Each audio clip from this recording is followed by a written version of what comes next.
السلام علیکم ورحمۃ اللہ وبرکاتہ نحمده ونصلی علی رسولہ الکریم اما بعد۔ آج کا سبق سن لیجئے۔ آج کے سبق کی سرخی ہے پڑوسیوں کے ساتھ اچھا سلوک کیجئے، پارٹ نمبر 30۔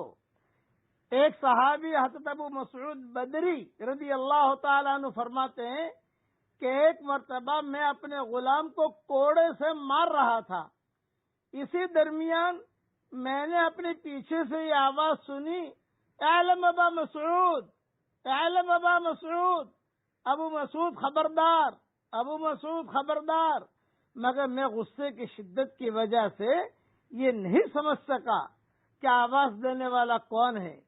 پھر جب حضرت محمد صلی اللہ علیہ وسلم میرے قریب آ گئے تو مجھے احساس ہوا کہ آپ ہی مجھے آواز دے رہے تھے۔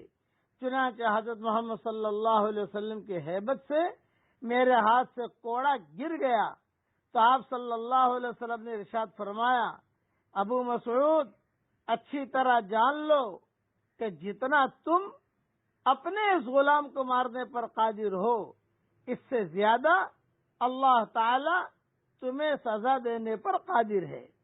حضرت ابو مسعود رضی اللہ تعالیٰ عنہ فرماتے ہیں کہ میں نے فوراً عرض کیا کہ حضرت اب میں کبھی کسی غلام کو نہ ماروں گا، اور ایک روایت میں یہ ہے کہ انہوں نے اس غلام کو فوراً آزاد کر دیا تو حضرت محمد صلی اللہ علیہ وسلم نے ارشاد فرمایا کہ اگر تم ایسا نہ کرتے تو جہنم کی آگ تم کو جھلسا دیتی۔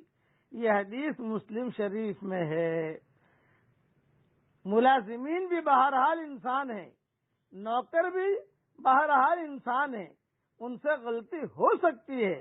اب آدمی کی اعلیٰ ظرفی کی بات یہ ہے کہ ان کے ساتھ عفو درگزر کا معاملہ کرے، ہر وقت ان کی ٹوہ اور گرفت میں نہ پڑا رہے، اور نہ ان پر بیجا غصہ اتارے، اور نہ ان سے انتقام لے، بلکہ حسن مصاحبت اور تحمل اور بردباری کا مظاہرہ کرے، اور اگر کچھ چوک ہو جائے تو ان کو معاف کر دے۔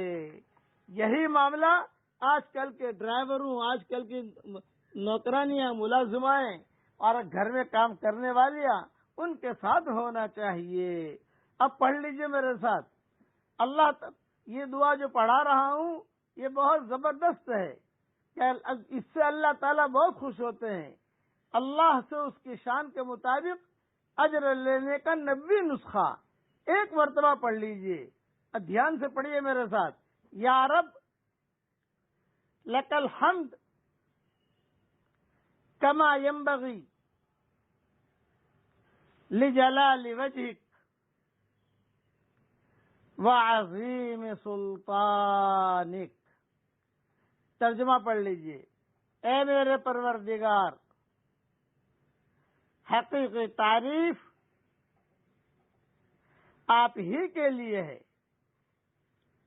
ایسی تعریف جو آپ کی ذات کی بزرگی اور آپ کی عظیم سلطنت کے لائق ہو۔ فضیلت اس کی یہ ہے، جب کوئی شخص یہ دعا پڑھتا ہے تو اللہ تعالی اپنی شان کے مطابق پڑھنے والے کو اجر دے گا۔ یہ دعا میری کتاب مومن کا ہتھیار صبح کے اذکار میں صفحہ نمبر 401 پر موجود ہے، اور مسند احمد ابن ماجہ میں بھی موجود ہے۔ امیجز بنا کر میں بھیج رہا ہوں، اس کو سنبھال کے رکھ لیجئے، روزانہ کم سے کم 2-3 مرتبہ تو پڑھ ہی لیجئے اس کو۔ اللہ تعالی ہم سب کو عمل کرنے کی توفیق عطا فرمائے، آمین۔ وآخر دعوانا ان الحمد للہ رب العالمین۔